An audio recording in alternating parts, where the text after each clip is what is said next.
Olá, gravando a segunda parte da aula. Hoje nós vamos continuar falando sobre escalas termométricas. Eu vou dividir o vídeo aqui, Vou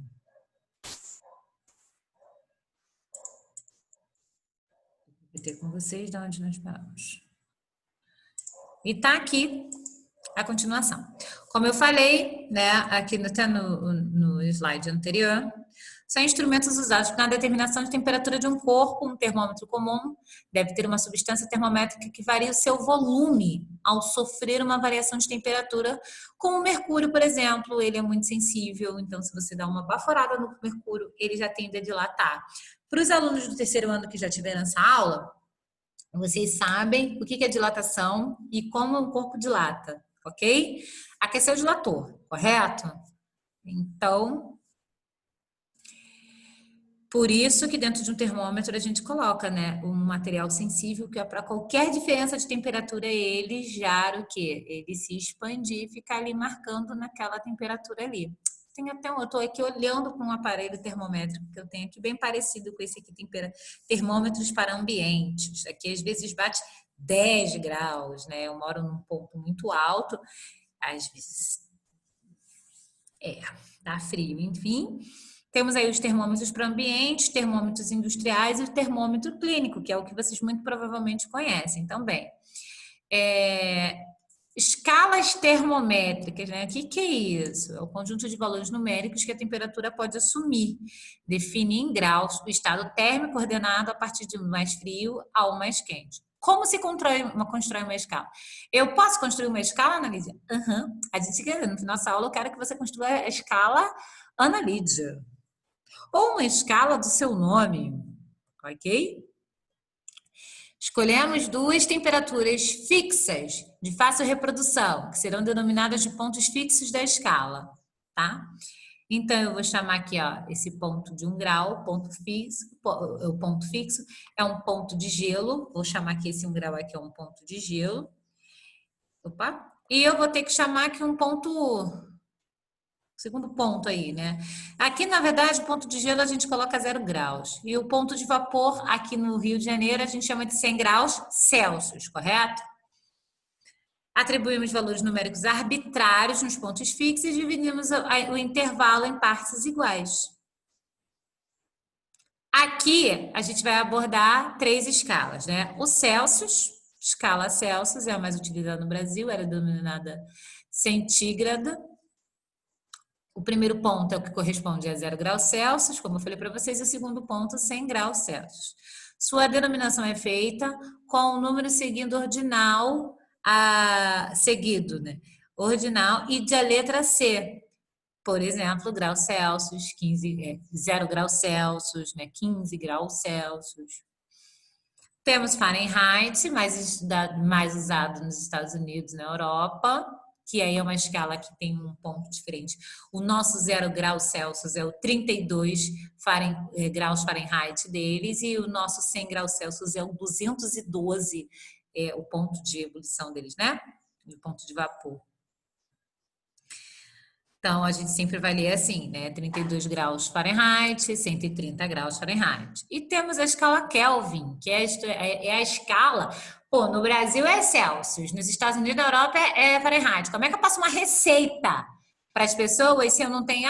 usa aí a 110 graus, né? Tem que tomar cuidado, Celsius ou Fahrenheit, tem que saber transformar. Para que não haja isso, existe uma linguagem universal, que é o sistema...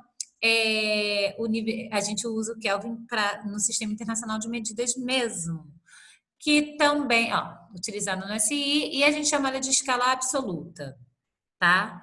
Ponto fixo dele é de 273 a 373. Então, o nosso 0 graus Celsius é 273 Kelvin, não tem grau, tá? Que é uma escala absoluta. 273 Kelvin. E o nosso ponto de ebulição, o nosso ponto de 100 graus Celsius, é o 373 Kelvin dessa escala, ok? Cuidado que não tem grau, hein? Zero absoluto, zero absoluto. Uma vez eu vi uma reportagem da Globo falando sobre zero absoluto. Nossa, acho que no Sul conferiu zero absoluto. Oi? Zero absoluto é a temperatura mais baixa que poderia ser obtida teoricamente. O zero absoluto vale aproximadamente menos 273 graus. Então, chegou a menos 273 graus Celsius lá no sul, Ana Lídia? Eu acho que não, né, gente? Olha só. Como, eu quero ser jornalista. Eu não quero saber de física, amiguinho. Tá vendo como é que é importante aprender essas coisas? Podemos obter na prática uma temperatura igual ou menor que o zero absoluto? Será? O que você acha? O zero absoluto é bem difícil de chegar, hein, gente? Na prática. Teoricamente, a gente pode ter tudo, mas na prática... conversão entre as escalas, né? Como é que eu faço para converter de graus Celsius para Fahrenheit, de Fahrenheit para Kelvin? Existem fórmulas já, né, já pré-determinadas para a gente fazer essa conversão. Mas eu sempre o que eu falo que é orelhinha e orelhão, né? Ou então uma parte pelo todo. É mais geométrico, né? Como são partes iguais que eles são divididas, eu posso transformar de uma maneira geométrica. Quando eu falo orelhinha, orelhão, aqui, ó. Orelhinha, orelhão, orelhinha, orelhão. Aí eu faço a conversão, a divisão entre eles. Então, vou ter C menos zero sobre 100 menos zero, que vai dar C e 100, ok? Eu tenho F menos 32, orelhinha, dividido por 212 menos 32. Aí dá 180 aqui. F menos 32 continua sendo F menos 32. Orelhinha, K, que é Kelvin menos 273, sobre 373 menos 273, que olha que vai dar K menos 273, sobre 100. Eu ainda posso simplificar isso e eu vou achar exatamente o que eu estou colocando aqui para vocês.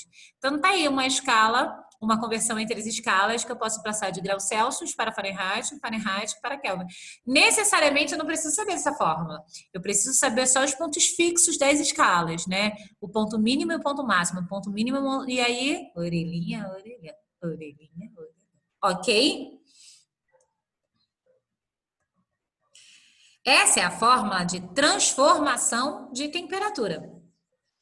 Eu quero transformar graus Celsius para Fahrenheit, Fahrenheit para Kelvin, ou de Kelvin para Celsius, ou tanto faz. Eu uso esse aqui para transformação. Agora tem uma coisa chamada variação. Eu não quero saber, por exemplo, quando a notícia dá para a gente aí as temperaturas máximas e mínimas, elas estão dando uma variação. Variação é final menos inicial de alguma coisa. No caso, se eu quiser saber a variação de uma temperatura em graus Celsius, ou em Fahrenheit, ou em Kelvin, é bem parecido com a outra fórmula, só que é uma variação, como eu falo para vocês, é uma variação.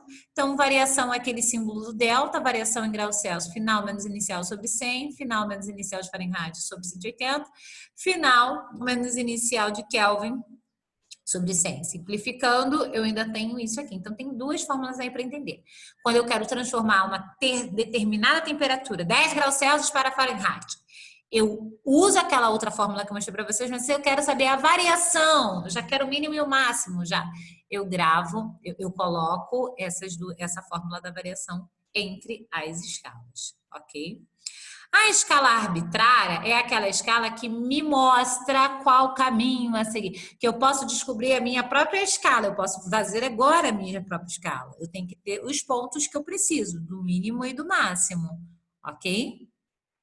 E aquela brincadeira, orelhinha, orelha, tá? Uma parte pelo todo. Eu vou pegar o X, que é o X normalmente costuma ser a temperatura que eu quero transformar, tá? Eu quero transformar 10 graus Celsius na escala Ana Lídia, na escala Divino, então, no sobrenome.